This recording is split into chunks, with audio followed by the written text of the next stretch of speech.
처녀딸 바벨론이여 내려와서 티끌에 앉으라. 딸 갈대하여 보좌가 없어졌으니 땅에 앉으라.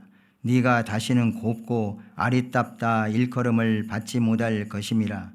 맷돌을 가지고 가루를 갈고 너울을 벗으며 치마를 걷어 다리를 드러내고 강을 건너라. 네 속살이 드러나고 네 부끄러운 것이 보일 것이라. 내가 보보가 돼 사람을 아끼지 아니하리라. 우리의 구원자는 그의 이름이 만군의 여호와 이스라엘의 거룩한 이시니라. 딸 갈대하여 잠잠히 앉으라. 흑암으로 들어가라. 네가 다시는 여러 왕국의 여주인이라 일컬음을 받지 못하리라. 전에 내가 내 백성에게 노하여 내 기업을 욕되게 하여 그들을 네 손에 넘겨주었거늘 네가 그들을 긍휼히 여기지 아니하고 늙은이에게 네 멍에를 심히 무겁게 메우며 말하기를 내가 영영이 여주인이 되리라 하고 이 일을 네 마음에 두지도 아니하며 그들이 종말도 생각하지 아니하였도다. 그러므로 사치하고 평안히 지내며 마음에 이르기를 나뿐이라 나의 다른 이가 없도다. 나는 과부로 지내지도 아니하며 자녀를 잃어버린 일도 모르리라 하는 자여, 너는 이제 들을지어다. 한날에 갑자기 자녀를 잃으며 과부가 되는 이 두 가지 일이 네게 임할 것이라. 네가 무수한 주술과 많은 주문을 빌릴지라도 이 일이 온전히 네게 임하리라. 네가 네 악을 의지하고 스스로 이르기를 나를 보는 자가 없다 하나니 네 지혜와 네 지식이 너를 유혹하였음이라. 네 마음에 이르기를 나뿐이라 나 외에 다른 이가 없다 하였으므로 재앙이 네게 임하리라. 그러나 네가 그 근원을 알지 못할 것이며 손해가 네게 이르리라. 그러나 이를 물리칠 능력이 없을 것이며 파멸이 호련히 네게 임하리라. 그러나 네가 알지 못할 것이니라. 이제 너는 젊어서부터 힘쓰던 주문과 많은 주술을 가지고 맞서보라. 혹시 유익을 얻을 수 있을는지, 혹시 놀라게 할 수 있을는지. 네가 많은 계략으로 말미암아 피곤하게 되었도다. 하늘을 살피는 자와 별을 보는 자와 초하룻 날에 예고하는 자들에게 일어나 네게 임할 그 일에서 너를 구원하게 하여 보라. 보라, 그들은 촉에 같아서 불에 타리니 그 불꽃이 세력에서 스스로 구원하지 못할 것이라. 이 불은 덮게 할 숯불이 아니요 그 앞에 앉을 만한 불도 아니니라.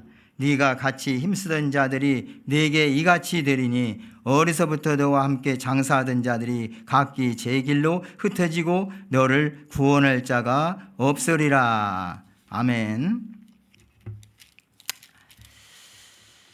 오늘 47장에서는 바벨론에 대한 심판이 선포되고 있습니다.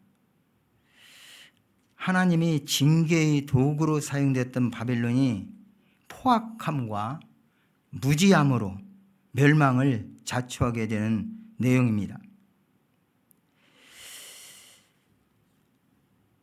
46장 13절 이후에 보면은 하나님이 하나님이 공의를 하나님께서 실현할 날이 가까운 때 바로 이어서 구원이 지체하지 아니한다고 했어요. 다시 말해서 바벨론을 하나님께서 멸망시키는 그 하나님이 공의를 실현하는 일은 포로되었던 이스라엘에게는 하나님이 구원의 하나님의 역사적인 그 실행하시는 하나님의 하시는 일일로 이렇게 대조돼서 표현되고 있는 것이죠.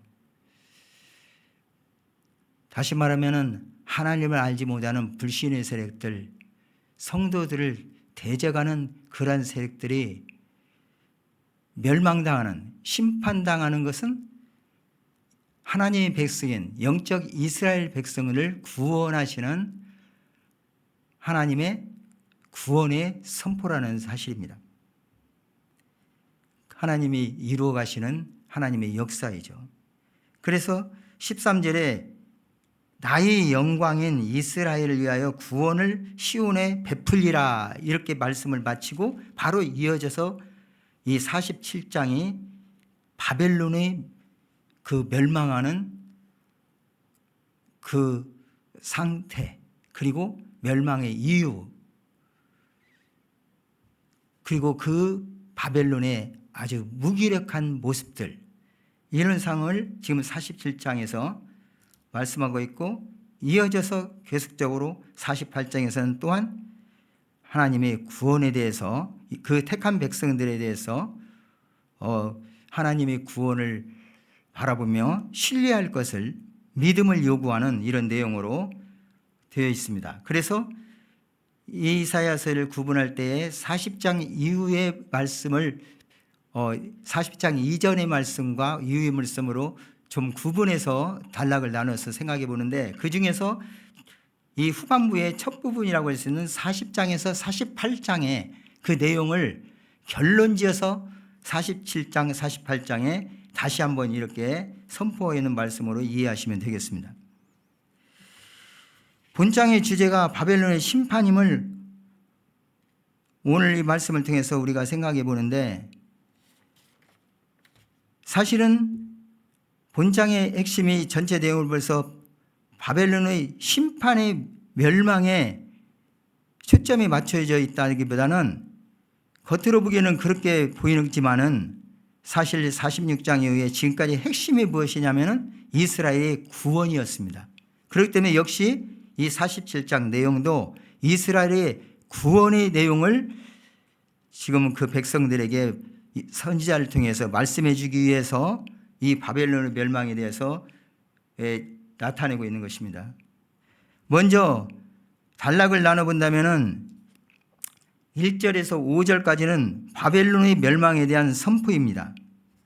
그리고 6절에서부터 11절까지는 바벨론 멸망의 이유로 볼 수가 있습니다. 그리고 다시 12절에서 15절까지는 바벨론은 하나님의 심판이 임할 때 자기들 자부책을 여러 가지로 내고 있지만은, 그리고 자기 나라를, 국가를 보호하기 위한 여러 가지 장치들을 세우고 있지만은, 그러한 것에 대한 무력, 아무런 힘이 없는, 아무것도 아닌 것을 다시 한번 나타내고 있습니다. 이렇게 분류되는 것을 이제 단락별로 살펴보면은 1절에서 5절은 바벨론을 고귀한 가문의 처녀로 표현을 합니다. 그래서 1절에 이렇게 말합니다. 처녀딸 바벨론이여, 이렇게 시작합니다. 그 당시에 선지자들은 어떤 국가, 나라를 표현할 때에 비유적인 방법을 써서 나타낼 때 여성으로 이렇게 표현을 하는 것이 일반적인 표현 방법이었습니다. 그래서 이 나라를 표현할 때 그 당시에 강대했던 바벨론을 처녀딸 바벨론이라고 표현합니다. 여기에 대한 학자들의 여러 가지 해석이 있지만은, 이 나라의 흥망성쇠를 주장하시는 하나님께서 어떤 때는 하나님이 도구로 악한 나라를 사용해서 택한 백성을 이제 정복당하기도 하셨고, 또 주변에 여러 가지 하나님의 공의를 실현하기 위해서 강한 나라를 세워서 약한 나라들을 이제 속국으로 삼는 이런 일들이 계속 역사적으로 일어났는데, 이 바벨론은 아직까지 다른 나라의 정복을 받은 일이 없었습니다. 그래서 한 번도 다른 나라의 정복을 받아서 이렇게 그 속국이 되어본 적이 없는 이 나라를 표현하는 걸로써 처녀딸 바벨론이라고 이렇게 비유를 했다고 하는 그 학설을 이 문맥적으로 볼 때 받아들이고 있습니다. 그런데 이 처녀딸 바벨론이라고 읽고 있는 이 나라가 과연 지금 어떤 형편을 처해질 것인지, 그들이 망하고 그 뒤에 있는 상황이 어떻게 될 것인지에서 1절, 2절에 말씀하고 있고, 얼마만큼 그들이 추락할 것인지에 대해서 이제 3절에 말씀하고 있습니다. 어떻게 말씀했습니까? 처녀딸 바벨론이여, 내려와서 티끌에 앉으라. 딸 갈대하여, 보좌가 없어졌으니 땅에 앉으라. 이것은 위에 있는 어떤 자리에서 내려와서 티끌을 그 당시에 뒤집어 쓰고 주저앉아서 땅에 앉아있는 행위는 어떠한 굉장한 슬픔을 표현하는 것이나 아주 부끄러운 어떤 모습이 됩니다. 그 당시에서는 포로되었던 자들이 끌려가면서 앉아서 통곡하는 그런 모습을 연상케 하는 것입니다. 그리고 하나님 앞에 범죄했을 때 하나님의 징벌을 받을 때 그 슬픔을 표시하는 그런 행동이었습니다. 그런데 그 강대한 바벨론이 그렇게 된다는 것이죠. 그런데 여기에서 내려와서 티끌에 앉으라, 보좌가 없어졌으니, 가장 높은 곳에 있는 그 여왕, 여주인의 그 앉은 자리, 그 자리가 없어졌다고 했어요. 그러면서 땅에 앉으라고 했어요. 이것은 이 바벨론이 결국 다른 나라에 또한 포로가 되어서 끌려가고 그들이 그때 부끄러운 모습을 드러내며 그 슬픔을 나타낸다는 그런 의미를 지니고 있고, 이런 일이 일어날 것이고 그렇게 되라는 명령으로 이렇게 이 말씀에 기록되어 있습니다. 2절에 맷돌을 가지고 가루를 갈고 너울을 벗으며 치마를 걷어 다리를 드러내고 강을 건너라 했습니다. 맷돌을 간다, 곡식을 짓기 위한 맷돌을 가는 일들은 종들이 하는 일이었습니다. 노예들이 하는 일이었었어요. 그리고 너울이라는 것은 그 당시에 귀족들, 높은 위치에 있는 여성들이 가리고 다니는 그러한 것이었습니다. 그런데 이런 것을 갖다 다 벗는다는 것은 그 자리를 다 잃어버린다는 것이 되는 것이고, 치마를 걷고 다리를 걸어가고 강을 건너는 것은 아주 부끄러운 모습을 드러내고 있으며, 더욱이 3절에 보면 속살이 드러나고 네 부끄러운 것이 보일 것이라 했습니다. 여기서 속살이나 뒤에 있는 부끄러운 것은 그 원어적으로 볼 때에 어떤 여성들에 있어서의 외적인, 그래서 나타내기 힘든 그런 자리까지 보여지는 그런 수치를 말하고 있습니다. 그 어떤 뜻이고니 여주인, 여왕의 자리까지 이렇게 올라갔던 것이 내려와서 이제 노예의 자리가 되고 심지어는 창녀의 자리까지 내려갔다는 사실을 이렇게 비유적으로 말씀하고 있습니다. 그렇게 앞으로 될 것이라는 사실을 지금 예언을 하고 있는 것이죠. 그러면서 그들에게 5절에 이렇게 말합니다. 5절 한번 같이 읽겠습니다. 딸 갈대하여 잠잠히 앉으라, 흑암으로 들어가라. 네가 다시는 여러 왕국의 여주인이라 일컬음을 받지 못하리라. 결국은 하나님 앞에서 어떠한 말도 할 수 없는 그런 상태에서 조용히 있으라고 이렇게 말씀하고 있어요.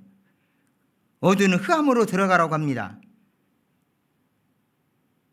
그 가장 세계에서 자고하고 높았던 그걸로 인해서 교만했던 이 바벨론, 이들은 결국은 다시는 여러 왕국의 여주인이라 일컬음을 받지 못하는 그 나라가 완전히 없어져 버릴 것을 지금 말씀하고 있는 것입니다.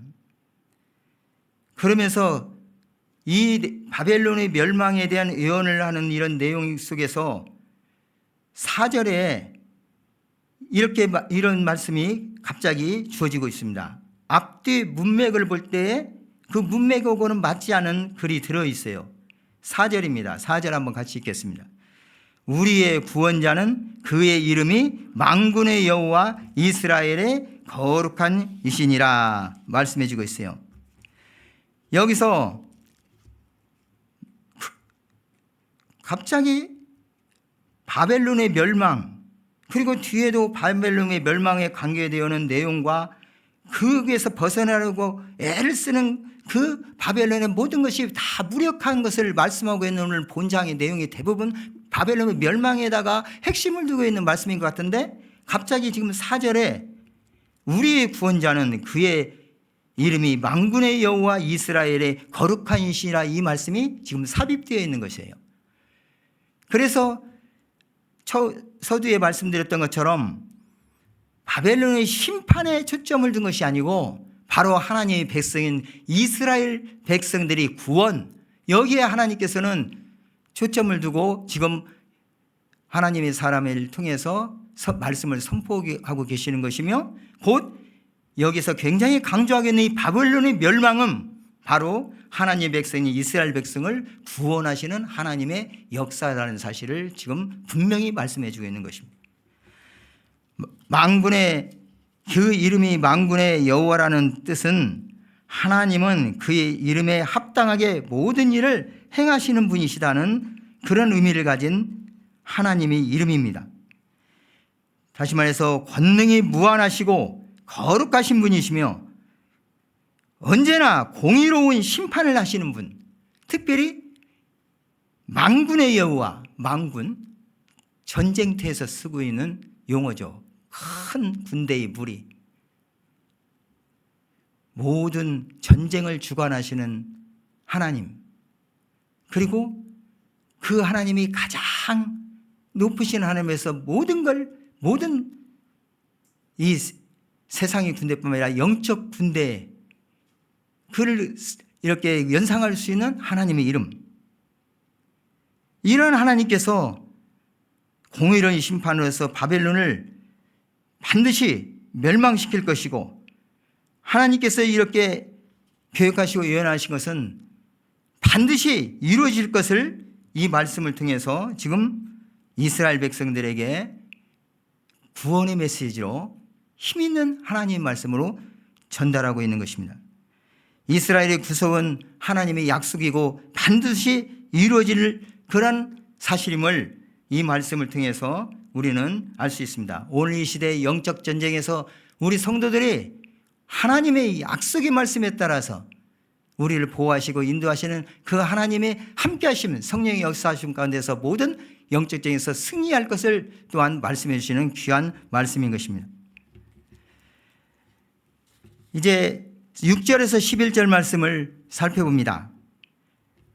여기서는 바벨론이 멸망당하는 원인을 언급하고 있습니다. 즉 바벨론이 유다 포로들을 여호와께서 뜻하신 정도 이상으로 학대하고 그들을 영원토록 포로로 두려는 그러한 교만을 품었기 때문에 그런 멸망당한다는 사실을 지금 6절에서 7절에 말씀하고 있습니다. 6절 7절에 보면은 내가 영영이 여주인이 되리라 하고 이 일을 네 마음에 6절부터 읽으면은 전에 내가 내 백성에게 노하여 내 기업을 욕되게 하여 그들을 네 손에 넘겨 주었거늘 네가 그들을 긍휼히 여기지 아니하고 늙은이에게 네 멍에를 심히 무겁게 메우며, 이렇게 말씀합니다. 하나님께서 내 기업을 하나님께서 하나님 백성 곧 이스라엘 백성에게 진노하셔서 내 기업 곧 그 유다 그 이스라엘 기업을 그 대적들에게 욕이 되게 하셨다. 그런데 그들을 네 손에 넘겨주었다, 이렇게 말씀합니다. 여기서 네 손에 넘겨주었다는 말은 하나님께서 유다 민족의 범죄를 인해서 진노하시고 그들을 바벨론에 붙이셨던 것은 그들을 멸망시키려고 한 것은 아니었습니다. 오히려 회개하게 하려고 바벨론에 이렇게 넘겨주셨는데 바벨론은 이 하나님의 뜻을 알지도 못하고 심지어는 아주 연로한 노인들, 그 유다인들까지 노예로 혹사시켰던 사실에 대해서 하나님께서는 이 사실을 그 바벨론의 중대한 죄악으로 여기셨고 바벨론은 하나님의 채찍이 사용된 독이었다는 사실을 알지 못하고 교만하게 유다를 완전히 멸망시켰던 이런 제목으로 이 바벨론은 반드시 하나님의 심판을 받게 된다는 사실을 지금 말씀하고 있습니다. 그리고 또 하나의 교만이 이 교만이었습니다. 7절에 내가 영영이 여주인이 되리라 하고 이 일, 곧 하나님께서 이스라엘 백성들을 회개하고 돌아오게 하려는 그런 목적에서 이 바벨론을 강대한 나라로 만드시고 그로 하여금 유다를 멸망시켰던 이 일, 그것을 마음에 두지도 아니했고 그들의 결국에 대해서도 전혀 생각하지 아니하는 그들에 대해서 하나님께서 징벌하고 있습니다. 거기에 대해서 자세히 또 이 바벨론의 상태를 말씀하고 있습니다. 8절에서 이렇게 말합니다. 8절 같이 한번 읽겠습니다. 그러므로 사치하고 평안히 지내며 마음에 이르기를 나뿐이라 나 외에 다른 이가 없도다. 나는 과부로 지내지도 아니하며 자녀를 잃어버린 일도 모르리라 하는 자여 너는 이제 들을지어다. 그리고 또 그 뒤에 다시 한번 말씀해 주고 있죠. 10절을 다시 한번 읽겠습니다. 네가 네 악을 의지하고 스스로 이르기를 나를 보는 자가 없다 하나니 네 지혜와 네 지식이 너를 유혹하였음이라. 네 마음에 이르기를 나뿐이라 나 외에 다른 이가 없다 하였으므로 했습니다. 8절과 10절에 똑같은 구절이 있지요. 무엇입니까? 바벨론의 그 교만한 그들의 마음에 스스로 자기들이 말하기를 마음에 생각하기를 나뿐이다. 나 외에 다른 이가 없다. 한다는 거였어요. 이 나뿐이라 나 외에 다른 이가 없다. 이 표현은 우리 하나님께서 자신을 스스로 나타낼 때에 이미 그 우상들 앞에서 우상을 섬기는 나라를 멸망시키는 예언에서 하나님께서 스스로 하신 말씀이에요. 오직 앞일을 아는 분, 모든 일을 주관하시는 분, 죄악에 대한 심판과 구원을 이루시는 그분은 오직 유일하신 하나님 한 분뿐이심을 선포하는 그런 말씀이었어요. 그런데 지금 바벨론이 그 말을 하고 있는 거예요. 역사적으로 볼 때 모든 나라, 어떤 나라도 우리를 정복할 수 없다. 우리가 우월하다. 우리가 이 나라를 다스리고 해할 수는 우리뿐이다. 이런 의미로도 이 말씀을 생각할 수 있지만 이 말씀의 전후 문맥과 하나님께서 앞에서 선언하신 말씀들을 생각해 볼 때는 바로 신적 교만, 내가 하나님이다 하는 그런 표현이죠. 바로 이것이 이 바벨론이 행한 악이었습니다. 하나님의 백성인 이스라엘 백성들을 하나님께서 회개케 하셔서 돌아오게 하려는 그러한 하나님의 채찍질, 하나님의 징계, 이 도구로서 하나님의 몽둥이로 사용했던 그러한 자가 하나님 몽둥이가 이제는 교만해져서 자기가 하나님인 양 생각하면서 그 정복한 나라에 대해서 잔인하게 악하게 이렇게 그들을 다루었던 그런 일과 그리고 그 나라를 완전히 멸망시키려는 의도를 가지고 있는 그러한 죄악과 더 나아가서 하나님 앞에서 교만한 이런 신적 교만, 영적 교만으로 인해서 그 나라는 반드시 멸망한 것을 지금 말씀해 주고 있는 것입니다. 그리고 이러한 신적 교만이라는 내용을 좀 살펴보면은 9절과 11절에 보면은 그들이 하는 일이 무엇입니까? 9절에 보면은 이렇게 말씀하고 있습니다. 앞에서 나는 결코 이제는 이 여주인의 자리에서 내려가지도 않을 것이고 과부로 지내지도 아니하고 자녀를 잃어버린 일도 없다. 이렇게 표현을 하고 있어요. 그런데 갑자기 자녀를 잃고 과부가 되는 이런 것이 임한다고 하나님은 말씀하십니다. 그리고 11절에 재앙이 임한다고 말합니다. 그런데 그들은 이 재앙이 임하는 이유, 그 근원조차도 알지를 못합니다. 그런데 또 근원이라고 나와 있는 11절의 말씀을 달리 해석하는 그 원어적인 말씀을 생각하면은 그들이 의지하고 있는 어떠한 재앙에서 어떠한 어려움에서 우리가 이렇게 든든한 나라로 생각하는 것은 이러이러한 우리 국가적인 장치가 있다 이렇게 주장하는 그들이 자랑하는 것들이 그러한 것이 아무런 효력도 발할 수가 없고 왜 이런 것들이 아무런 효력도 없는지 대해서 알지 못한다는 의미로도 이 말씀을 해석을 합니다. 결국 11절 후반절에 보면은 이를 물리칠 능력이 없다. 그들에는 아무런 능력이 없다고 말합니다. 바벨론의 무능력에 대해서 이제 말씀하고 있습니다. 호련히 그 파멸이 그들에게 임하지만 그들이 알지 못한다고 합니다. 그리고 12절 위에 이렇게 말씀합니다. 이제 너는 젊어서부터 힘쓰던 주문과 많은 주술을 가지고 맞서보라. 혹시 유익을 얻을 수 있을런지, 혹시 놀라게 할 수 있을런지. 13절에 보면 네가 많은 괴락으로 말미암아 피곤하게 되었도다. 하늘을 살피는 자와 별을 보는 자와 초하룻 날에 외고하는 자들에게 일어나 네게 임할 그 일에서 너를 구원하게 하여 보라 말씀합니다.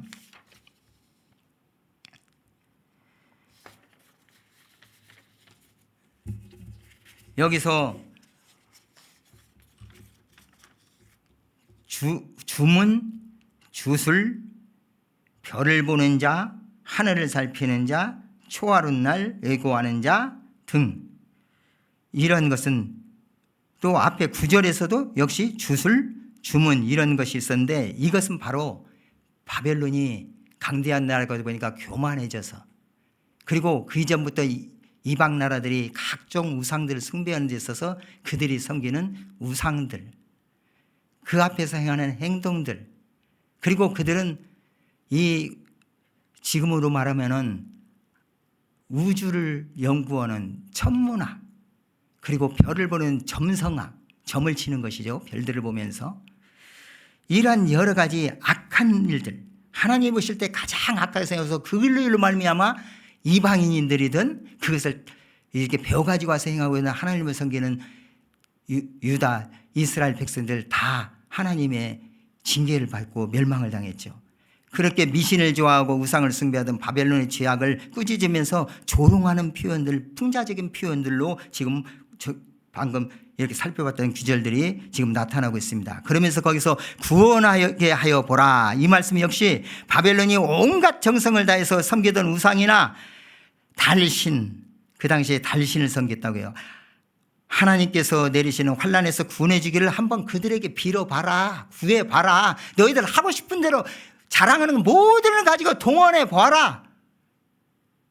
조롱조의 어투로 지금 말씀을 주고 있습니다. 결국 그들은 하나님이 내리시는 이 환난과 그런 파멸에서 아무것도, 헛된 것들, 아무것도 아닌 것들이 결코 바벨론을 구원할 수도 없으며, 그들이 그렇게도 믿고 있는 그들에게 한번 해볼 대로 해보라는 것이죠. 그들이 가지고 있는 모든 걸 동원해서 힘을 다 동원해보라는 것. 되나 안 되나. 결국 멸망한다는 것을 지금 말씀하고 있습니다. 어떻게 됩니까? 14절 한번 같이 읽겠습니다. 보라, 그들은 초계 같아서 불에 타리니 그 불꽃이 세력에서 스스로 구원하지 못할 것이라. 이 불을 덮게 하는 할 숯불이 아니요 그 앞에 앉을 만한 불도 아니니라. 내가 같이 힘쓰는 자들이 내게 이같이 되리니 어리서부터 너와 함께 장사하던 자들이 각기 제 길로 흩어지고 너를 구원할 자가 없으리라 말씀하고 있습니다. 결국 바벨론은 자기들이 그렇게 국가의 안전을 지키기 위해서 마련된 모든 것들이 철저하게 아무런 힘이 없는 그 무기력하게 된 것을 지금 말씀했습니다. 무능력함을 지금 말씀했습니다. 결국 그것은 그냥 불타 없어지는 초계, 이렇게 표현하고 있는데, 이 원어를 보면은 뭐 지푸라기, 뭐 건불, 어떤 그냥 날아가 버리는 어떤 것들, 불타버리는, 이걸 표현하고 있는데, 그냥 불타는데 이것들이 타는 것이 그들이 뭐 옆에서 추울 때 불을 쬐는 그런 불도 아니고, 어떠한 정말로 다 타서 사라지되 불을 떼면은 남아있는 숯덩어리, 불덩어리라도 해서 이렇게 화로라도 만들어서 불을 쬐는 그것마저도 없어지는, 다 사라져버리는 그런 표현을 지금 하고 있는 것입니다. 철저하게 바벨론이 멸망하는 것을 이렇게 비유적으로 말씀하고 있는 말씀입니다. 뿐만 아니라 그 당시까지 바벨론과 더불어서 무역을 했던 여러 나라들, 여러 애굽이나 아라비아나 페니키아 이런 데과 무역하면서 같이 잘 살고 이 세상에서의 어떤 것을 이익을 도모하던 이 나라들이 이제는 바벨론에 대해서 모두 외면할 것을 말씀하겠습니다. 하나님 심판으로 모든 과가 안전 보호 장치가 해제된 바벨론에게 철저하게 외면해 버리는 그러한 멸망을 맛보게 될 거라고 말씀하고 있습니다. 오늘 말씀에서 무엇을 말씀하겠어요? 하나님을 대적하는 세력들, 하나님 백성인 성도들을 박해하고, 비록 성도들이 하나님 말씀대로 살지 못해서 범죄해서 하나님의 징계를 받더라도 하나님께서는 약속의 백성들을 끝까지 구원하시되 남은 자들을 통해서 구원하시는 하나님이십니다. 그런 자들이 회개하고 돌아오기 위해서 하나님께서는 어떤 악한 세력들을 또는 불신 세력들을 들어서 몽둥이를 칠 때가 있어요. 개인이든 한 나라든 국가든 마찬가지입니다. 그런 상의 말씀을 지금 오늘 말씀, 특별히 악한 세력들, 하나님을 대적하는 세력들, 사단의 세력을 대표적으로 말씀하면 바벨론, 그 나라의 멸망을 통해서 하나님의 백성을 구원하는 말씀을 지금 강하게 주시는 거예요. 이 말씀은 오늘 이 시대에게, 우리 성도들에게, 하나님 나라인 이 교회에게 주는 말씀인 것입니다. 또한 다시 오실 우리 주 예수 그리스도, 완전한 구원을 이루신 그 하나님 나라를 이루신 우리 예수님이 오셔서 모든 악한 세력을 이제는 마지막 그 심판을 하실 때 우리 성도들은 그 구원의 반열에, 특별히 하나님의 신실한 남은 자들로서 세워지는 백성들은 구원받을 것에 대한 귀한 말씀입니다. 이 말씀을 오늘 또 우리가 깊이 상고하면서 하나님 앞에서 참으로 우리의 처지와 형편이 어쩌하든지 끝까지 우리를 지키시고 인도하시며 우리 대적의 세력들을 징계하시고 멸망시키시는 그 하나님을 바라며 이 땅의 모든 악한 마귀의 사탄의 세력을 이기고 승리하는 하나님의 나라의 귀한 백성으로 하나님의 자녀로서 귀한 승리의 삶을 살아가는 저와 여러분 되시기를 주님으로 축복합니다. 하나님 아버지 감사합니다. 오늘 말씀을 통해서 또 저희들에게 교훈해 주셨습니다. 악한 세력, 하나님을 대적하고 불신하는 세력, 결국은 최종의 하나님의 심판을 받을 것입니다.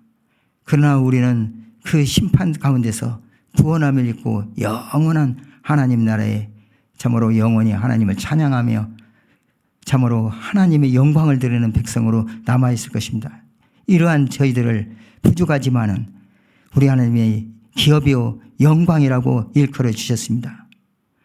이 믿음 가지고 이 땅에서 승리하는 삶을 살아갈 수 있는 귀한 믿음 더하여 주옵소서.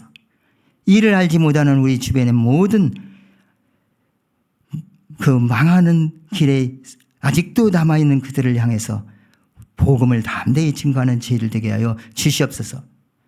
오늘 또 거룩하고 복된 날 주님의 은혜 가운데서 견고하게 하시고, 특별히 연약한 성도들, 육체적으로 정신적으로 참으로 주님의 간절히 회복을 원하는 그런 성도들에게 주님께서 함께 하시사 회복되어서 우리 앞에 나와 함께 예배하며 하나님께 영광 돌릴 수 있도록 지키시고 인도해 주시고, 특별히 영적으로 연약한 모든 성도들을 주님께서 구원하여 주시며 불쌍히 여기시고 어찌하든지 돌아올 수 있는 기회를 주시고 그들의 마음을 열어주시사 우리 주 예수 그리스도를 믿어 구원받는 놀라운 하나님의 긍휼과 자비를 있게 인도해 주시옵소서.